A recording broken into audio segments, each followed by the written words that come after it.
예, 우리 같이 인사 나누겠습니다. 잘 나오셨습니다.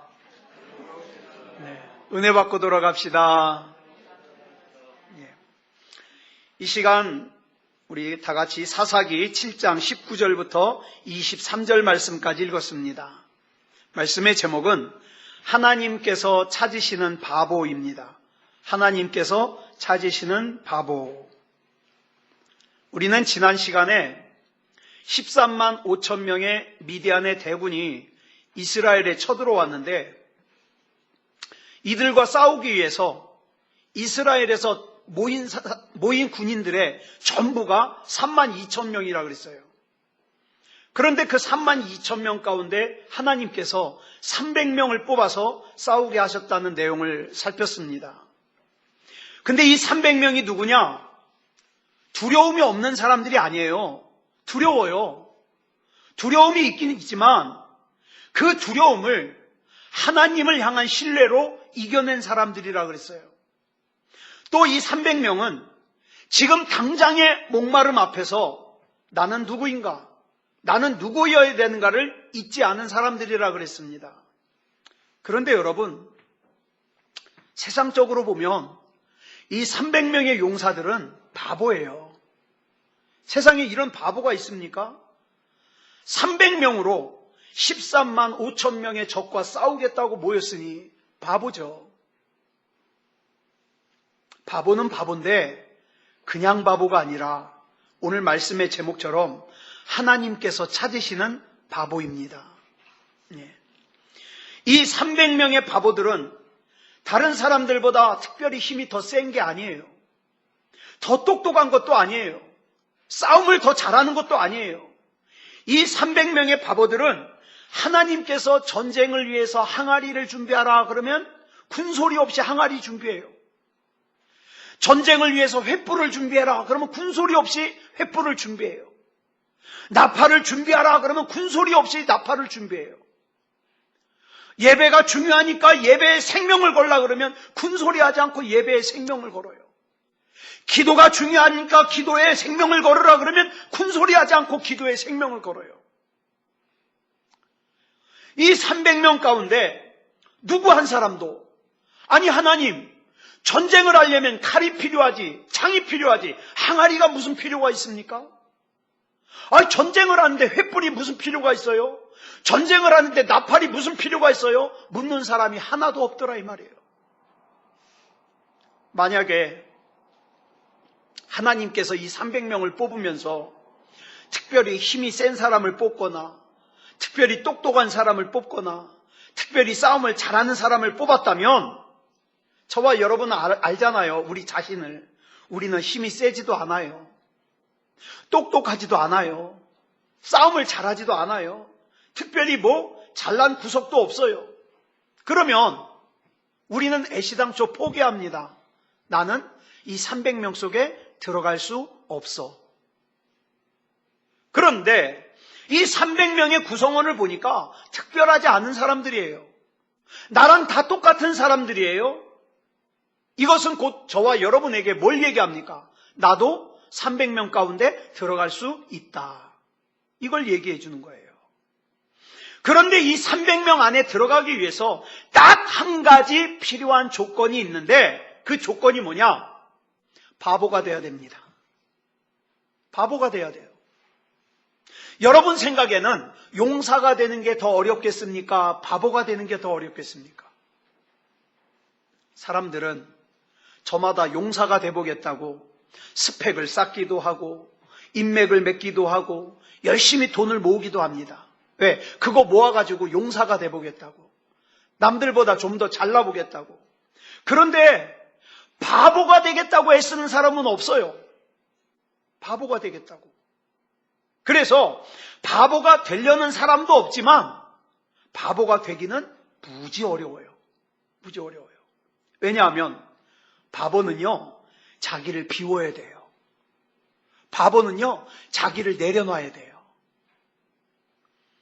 미디안과의 전쟁은 영적 전쟁이에요. 또 하나님의 전쟁이에요. 여기서 하나님의 전쟁이라는 말은 이 전쟁은 이미 승리가 보장된 전쟁이란 뜻이에요. 이 전쟁은 이미 승리가 보장된 하나님의 전쟁이기 때문에 특별히 더 똑똑한 사람이 필요하지 않아요. 특별히 힘이 센 사람이 필요하지 않아요. 특별히 싸움을 잘하는 사람이 필요하지 않아요. 이 승리가 보장된 이 전쟁에 하나님께서 필요로 하시는 사람은 어떤 사람이냐면, 하나님께서 그 어떤 말도 안 되는 요구를 나에게 하시더라도 나는 그 하나님을 신뢰함으로 하나님 앞에 순종할 수 있는 바보가 되어야 돼요.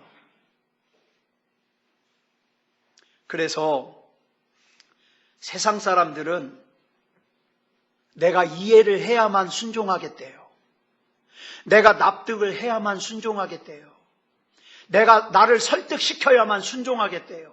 그리고 우린 대부분 그렇게 이해가 돼서 납득이 돼서 순종하는 사람들을 뭐라 그래요? 똑똑하다 그래요. 그런데 여러분, 영적인 기준에서 보면 똑똑한 사람들이 아니라 어리석은 사람들입니다. 여러분, 성경에 보세요. 요한복음 2장에 나오는 가나의 혼인잔치에서 하인들이 자기가 길어왔어요, 물을. 자기가 방금 물을 길어다가 항아리에 부었는데 예수님께서 자기가 지금 방금 길어다 본 그 항아리에 있는 물을 갖다가 떠다가 사람들에게 주래요. 포도주 대신에. 이 말도 안 되는 예수님의 말씀 앞에 이 하인들이 아멘으로 순종했더니 이 바보스러운 하인들의 순종을 통해서 물이 포도주가 되는 기적을 경험하게 하셨습니다. 또 한쪽 손이 말라서 움직일 수 없어요. 한쪽 손이 마비가 된 거예요. 뻗을 수가 없어요. 사용할 수가 없어요. 근데 예수님께서 이 사람에게 뭐라 그래요? 내 손을 내밀라. 여러분 보세요. 이 손을 내밀 수 있으면 내가 왜 이러고 살았겠어요? 이 손을 내밀 수가 없으니까 이러고 산 거 아니에요?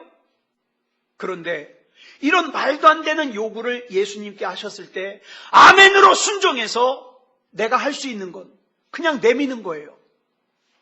그래 내밀었더니 그 바보스러운 순종 앞에서 이 손이 치유되더라 이 말이에요. 물이 가득 차 있는 요단강 안으로 이스라엘 백성이 언약궤를 앞세워서 걸어 들어갑니다. 성경에 보면 이스라엘 백성이 요단강을 건넌 때는 1년 중에 물이 가장 많을 때예요. 물이 가장 깊을 때예요. 근데 언약궤를 앞세워서 그 요단강으로 들어가라는 말도 안 되는 하나님의 요구. 하나님! 저 같으면 그랬을 거예요. 하나님! 이 상태에서 요단강에 들어가면 다 빠져 죽습니다. 그런데 이 말도 안 되는 하나님의 요구 앞에 이스라엘 백성들이 아멘으로 바보스럽게 순종하니까 성경에 보니까 발밑에서 요단강이 갈라지는 기적이 일어났어요.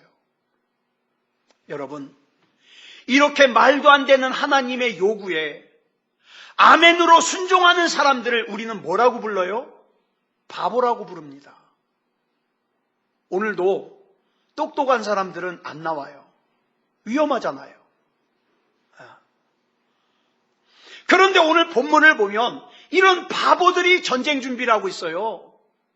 놀랍게도 하나님께서 전쟁을 앞두고 이 바보들에게 특별한 무기를 주신 게 아니에요. 자, 이건 내가 이번에 새로 개발한 무기인데 이 무기만 있으면 한 사람이 1000명을 이길 수 있어. 뭐 이렇게 신무기를 준 게 아니에요. 또 세상이 깜짝 놀랄 만한 제갈공명 같은 작전을 세운 것도 아니에요. 이 전쟁을 위해서 하나님께서 이 바보들에게 준비시킨 것은 3가지예요. 항아리, 횃불, 나팔, 3가지예요. 그런데 놀라운 것은 이 300명의 바보들이 말도 안 되는 하나님의 요구 앞에 아멘으로 순종을 하더라는 거예요. 똑똑한 사람들은 자기 안에 생각이 너무 많아서 순종 못합니다. 왜요? 내 생각과 하나님의 뜻이 충돌하거든요. 똑똑한 사람들에게 항아리를 준비하라고 시키면 뭐라 그럽니까? 아니, 전쟁을 하려면 칼과 창이 필요하지 항아리가 무슨 필요가 있습니까? 되물었을 거예요. 우린 여기서 먼저 명심해야 될 것이 있어요. 우리가 싸우는 전쟁은 하나님이 싸우시는 전쟁이라 그랬어요. 하나님이 싸우시는 하나님의 전쟁의 특징은 전술의 싸움이 아니에요. 전략의 싸움이 아니에요. 무기의 싸움이 아니에요. 순종의 싸움입니다. 순종의 싸움. 하나님의 위대한 역사를 앞두고 자기를 부인하고 자기를 복종시키는 것이야말로 그리스도 안에서의 최고의 전술이고 최고의 전략이고 최고의 무기입니다.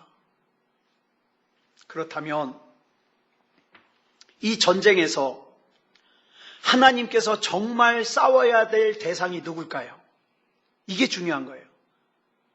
지금 아말렉의 미디안의 13만 5천 명의 대군과 싸우는데 지금 하나님이 싸우셔야 될 대상이 이 미디안의 13만 5천 명일까요? 아닙니다. 만약 하나님께서 싸우셔야 될 대상이 미디안의 13만 5천 명이었다면 300명의 용사가 필요해요? 안 필요해요? 안 필요합니다. 그냥 하나님이 혼자서 해도 돼요. 13만 5천 명 물리치는 거. 그런데 하나님께서 왜 굳이 300명을 뽑아서 이 용사들에게 항아리를 준비하게 하시고 횃불을 준비하게 하시고 나팔을 준비하시는 것을 통해서 전하시고 싶은 메시지가 뭘까요? 하나님께서는 지금 미디안의 13만 5천 명과 싸우시는 것이 아니라 기드온의 300명의 이 바보들과 씨름하시는 거예요. 이 300명의 바보들이 어디까지 자기를 부인할 수 있는지, 얼마나 자기 자신을 쳐서 하나님께 복종시킬 수 있는지, 얼마나 하나님의 말씀 앞에서 순종할 수 있는지, 얼마나 하나님 앞에서 아멘할 수 있는지, 이걸 지금 씨름하시는 거예요. 저는 오래 살지 않았지만 이 무수한 씨름을 합니다. 저는 요 근래에 정말 막 하루가 너무 복잡한 그런 날들을 지냈어요. 저 요 근래에 응급실을 2번 갔어요. 삼성의료원 응급실, 저 명지성모병원 응급실. 아버지가 쓰러지시고 어머니가 쓰러지시고. 네?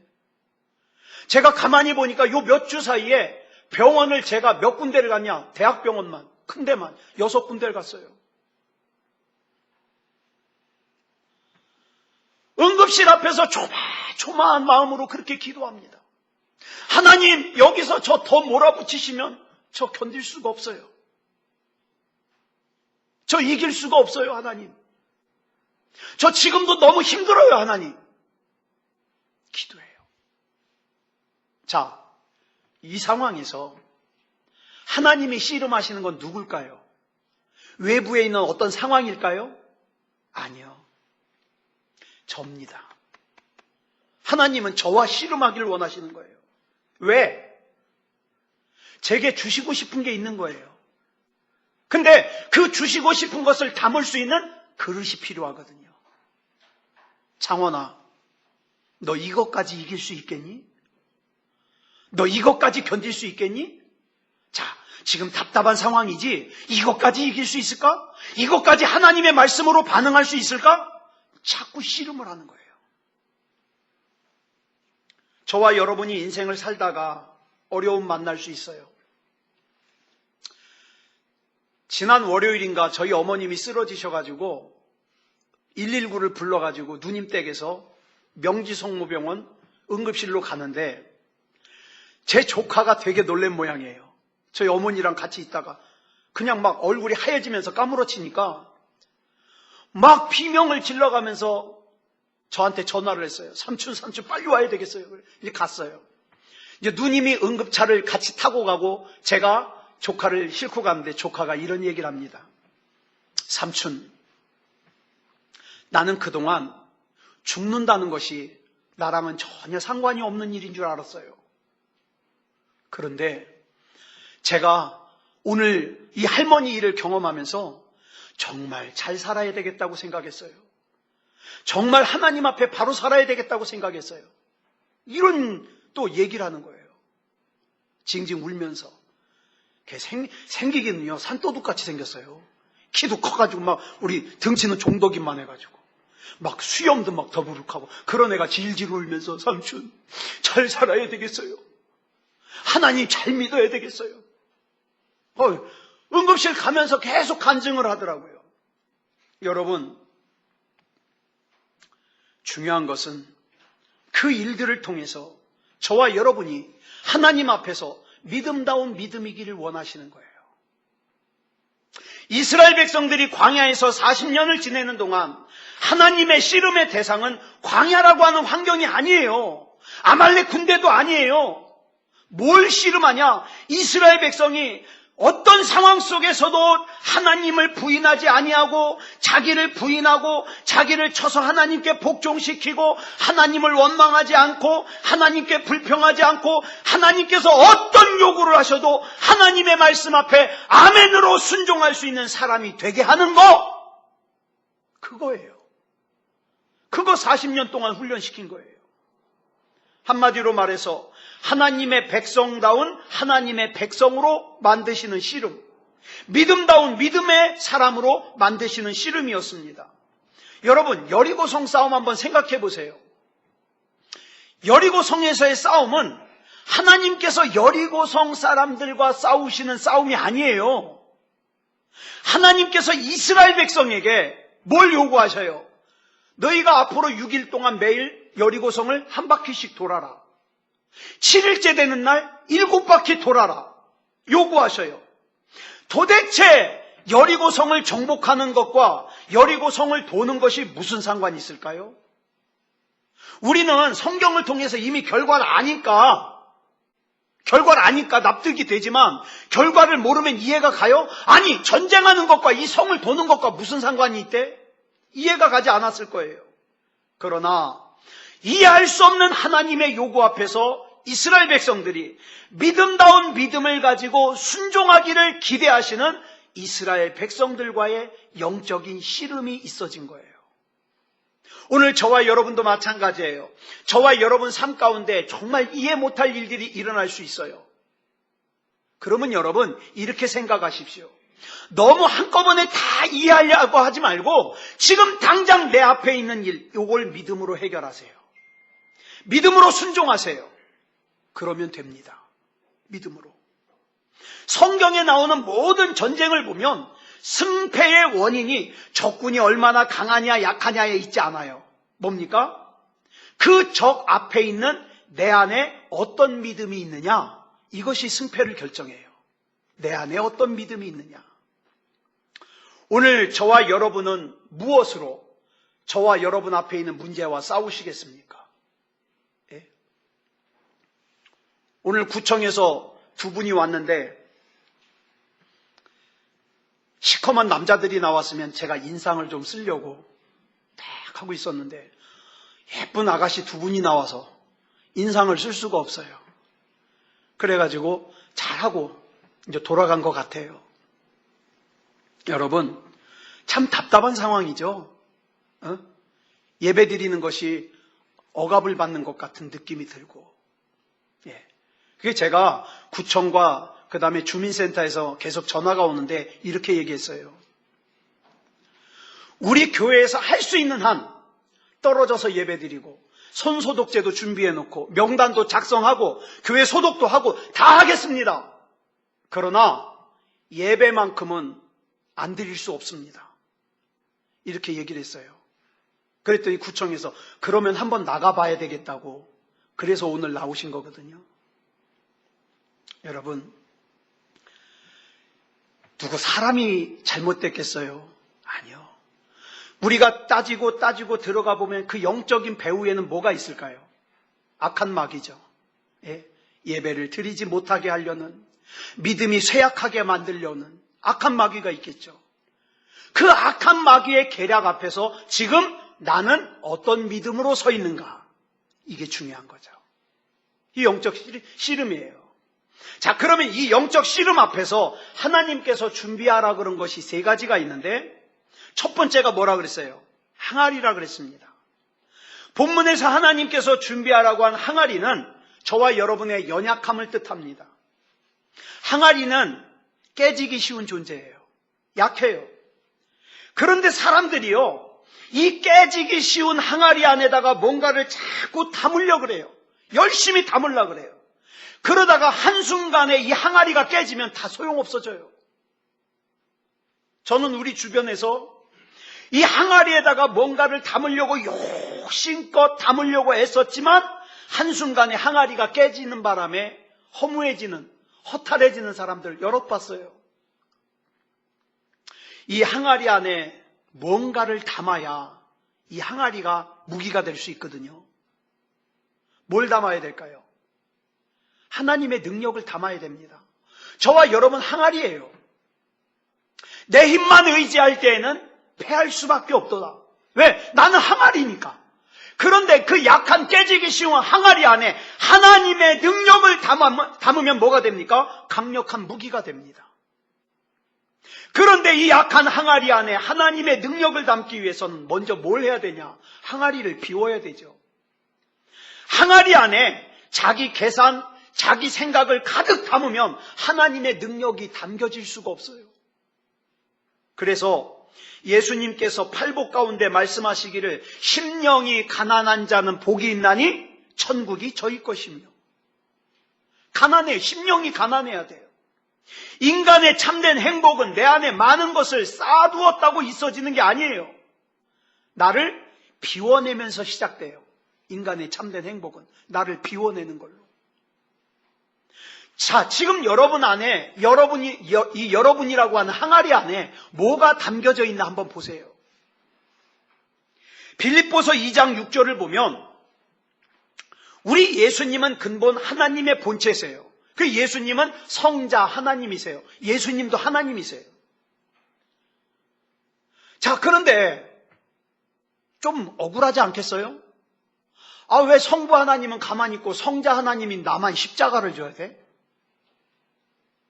다 같은 하나님인데 억울하지 않겠어요? 근본 하나님이시지만 그러나 예수님은 어떻게 했어요? 하나님과 동등됨을 취할 것으로 여기지 아니하셨어요. 우리는 자꾸 많은 순간에 알게 모르게 우리 항아리 안에다가 자꾸 뭔가를 채워놓고 그것들과 겸하여서 하나님을 섬기려고 그래요. 하나님, 나 이것도 비울 수 없고 나 하나님도 믿어야 돼. 하나님 믿는 이유는 딱 한 가지, 천국 가려고. 근데 이걸 놓을 수가 없어요. 그래서 내 항아리 안에 가득 뭔가를 채워놓고 겸하여 하나님을 섬기려고 그래요. 그런데 여러분, 항아리 비워야 돼요.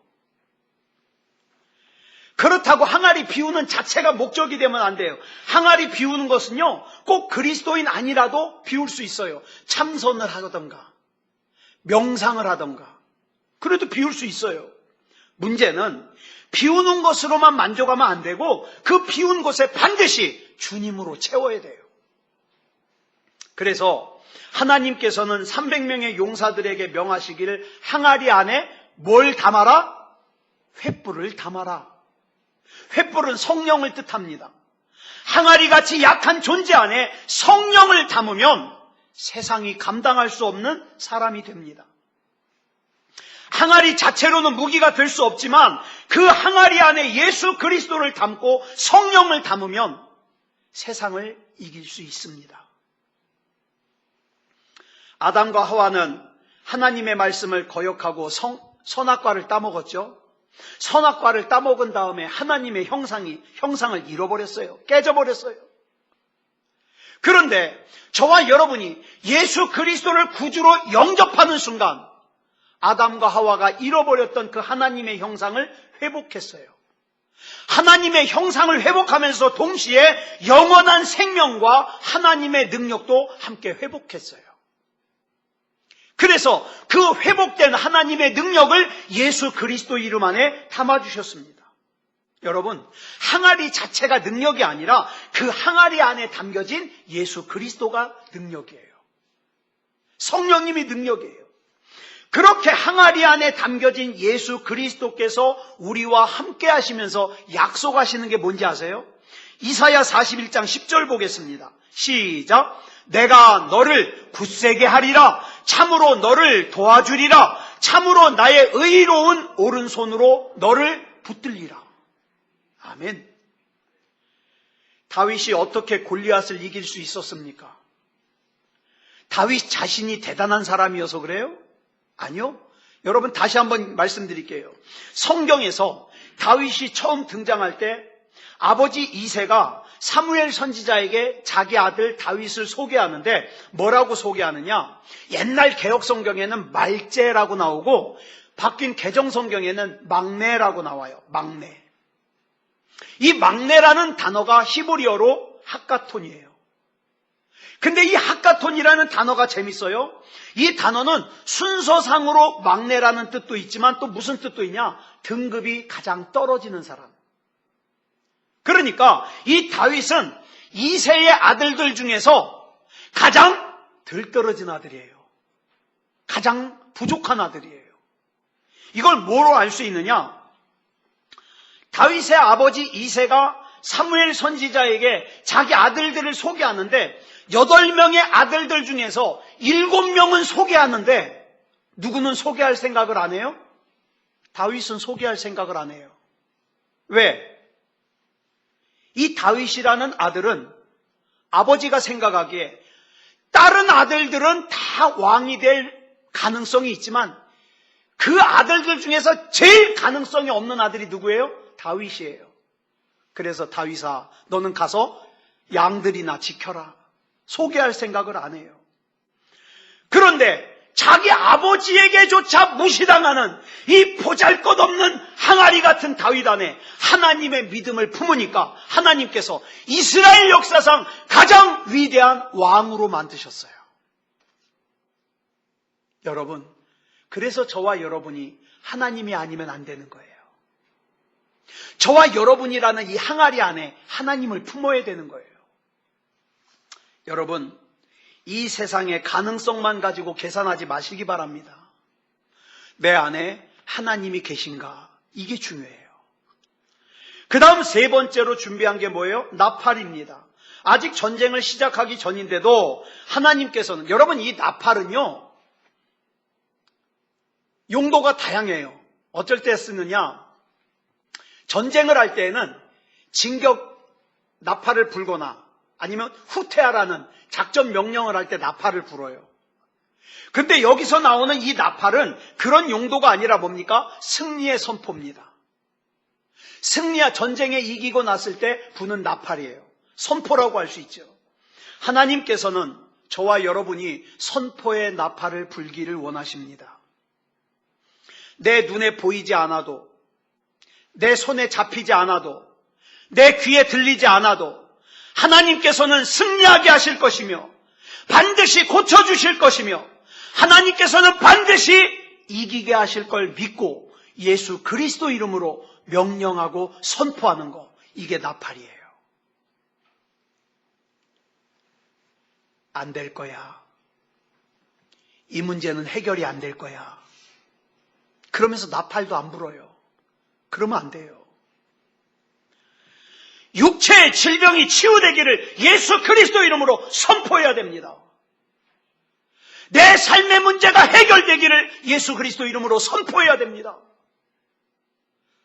나를 답답하게 억압하고 있는 악한 마귀의 사슬은 예수 그리스도 이름으로 명하노니 끊어질지어다. 선포해야 됩니다.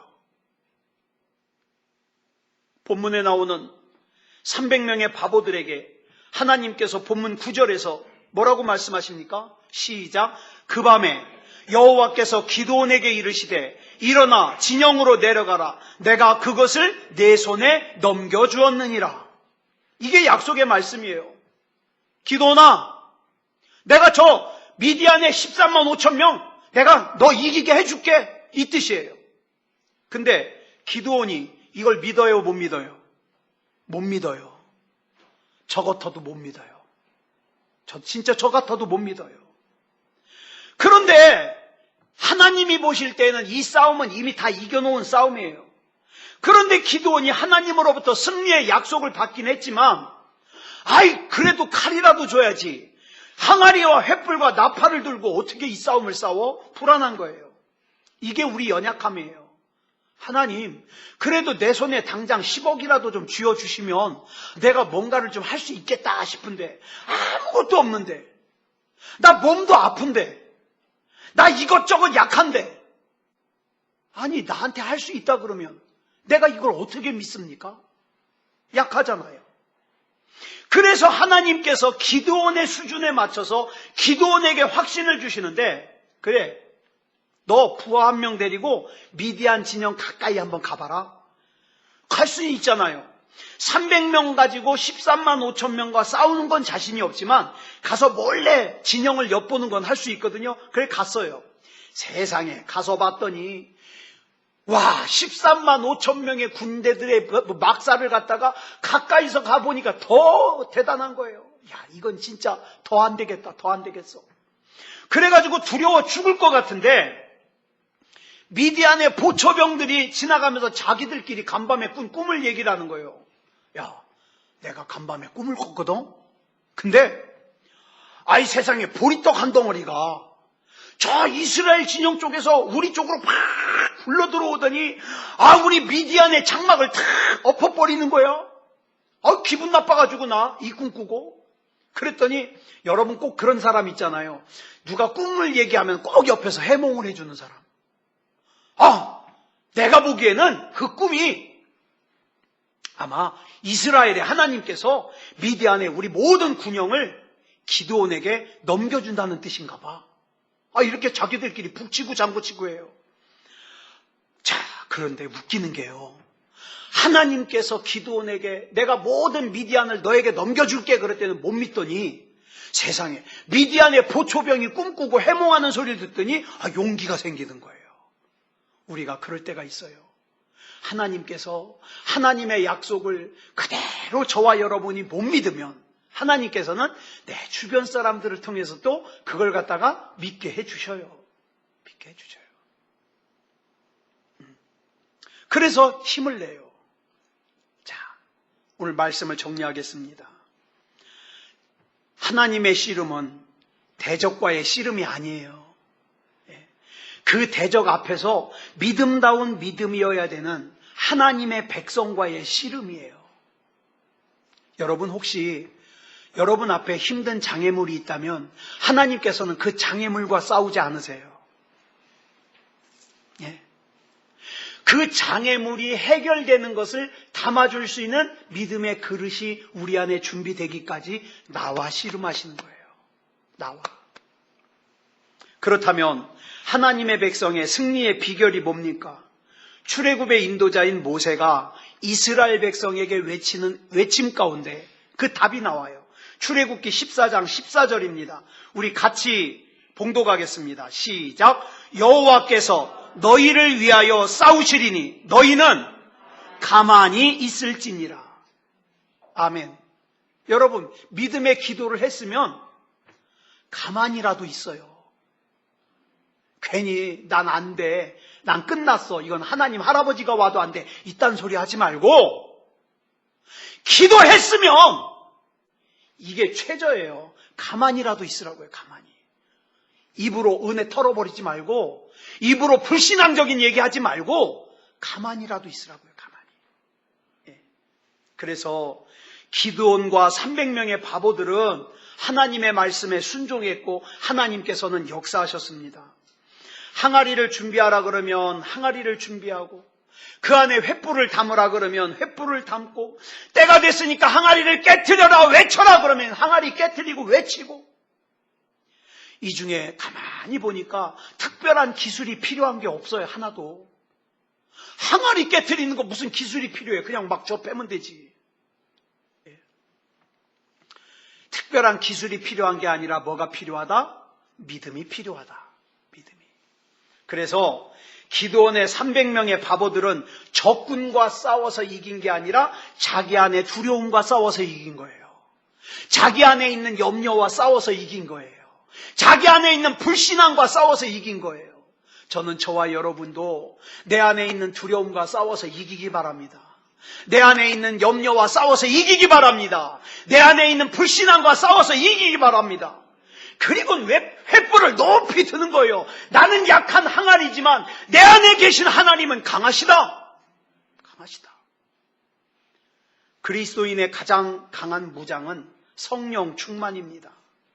그리고 기드온의 300명의 바보들은 승리의 나팔을 불었습니다. 아까 나팔은 선포라고 했습니다. 연약한 항아리 같은 내 인생에 성령의 횃불을 담고 나는 이제 나에게 약속된 하나님의 말씀을 근거로 해서 나는 선포의 나팔을 불 거예요. 예수 그리스도 이름으로 있을지어다. 그대로 되니라. 보시기에 좋았더라. 이 세 가지 선포. 그러면 저와 여러분 안에 계시는 주님께서 도우시고 역사하시고 이기게 하실 겁니다. 네. 오늘도 우리 같이 기도하겠습니다. 같이. 우리 같이 한 목소리로 우리 같이 기도하겠습니다. 시작. 사랑하는 하나님 아버지, 오늘 나를 하나님께서 찾으시는 바보가 되게 하시니 감사합니다. 예수 그리스도 이름 안에서 나를 내어드리기만 하면, 맡겨드리기만 하면 주님께서 나를 책임지실 것을 믿습니다. 그래서 나는 주님 앞에서 바보가 되기를 원합니다. 주님께서 내게 들려주신 항아리와 횃불과 나팔을 보고 사람들은 바보라고 비웃어도 주님께서 내 삶의 주인이시기 때문에 나는 담대할 수 있습니다. 그래서 나는 주님 앞에서 아멘으로 순종하는 바보스러운 하인이 되어 나를 통하여 주님께서 물로 포도주를 만드시는 기적을 이루시는데 쓰임받기를 원합니다. 성경에 나오는 모든 전쟁의 승패의 원인이 적군이 얼마나 강하냐 약하냐에 있는 것이 아니라 내 안에 어떤 믿음이 있느냐에서 결정이 났기 때문에 나는 오늘 주님을 절대적으로 신뢰하는 믿음을 가지고 주님께서 예비하신 가장 좋은 길을 따라서 살기를 원합니다. 그래서 나는 주님께서 나에게 만나도록 인도하시는 사람들만 만날 것이며 내가 듣도록 인도하시는 하나님의 말씀만 들을 것이며 내가 말하도록 인도하시는 말만 말할 것입니다. 나는 내가 비록 사망의 음침한 골짜기로 다닐지라도 주님께서 나와 함께 계시고 나의 목자가 되어주심을 믿기 때문에 해를 두려워함을 거절합니다. 주님, 오늘 내 삶에 함께 계셔 주셔서 감사합니다. 나는 나에게 필요한 모든 것을 예수 그리스도 이름으로 받음을 믿습니다. 그래서 나는 복의 근원이 되어 나를 만나는 사람도 복을 받음을 믿습니다. 이렇게 나의 영혼이 잘됨같이 나의 범사가 잘되고 신성한 하나님의 생명과 건강이 내 안에 있음을 믿습니다. 그렇기 때문에 나는 내 몸에 질병이나 약함이나 고통이나 바이러스가 들어오는 것을 예수 그리스도 이름으로 거부합니다. 나는 오늘 주신 하나님의 말씀을 듣고 이해하고 선포할 것입니다. 그리스도 예수님의 이름으로 기도합니다. 아멘. 우리 다 같이 아픈 곳에 손을 얹으시고 기도하겠습니다. 하나님이 고치십니다. 사랑의 아버지 하나님 감사합니다. 이 시간 우리 믿음으로 우리 하나님 안에서 같이 예배드리게 하시고 또 믿음으로 아픈 곳을 위하여 기도합니다. 만병의 대의사 되신 하나님께서 이 손 위에 얹어주셔서 하나님께서 고쳐주시고 치유해 주심을 믿습니다. 의심이 떠나가게 해주시옵소서. 두려움이 떠나가게 해주시옵소서. 염려가 떠나가게 하여 주시옵소서. 나사렛 예수 그리스도 이름으로 명하노니 불법적으로 들어온 질병은 떠나갈지어다. 고통도 떠나갈지어다. 통증도 떠나갈지어다. 염려도 떠나갈지어다. 불안도 떠나갈지어다. 의심도 떠나갈지어다. 하나님이 주시는 치유가, 하나님이 주시는 평안함이 우리 안에 충만하게 임할 줄 믿습니다. 그리스도 예수님의 이름으로 기도드렸사옵나이다. 아멘.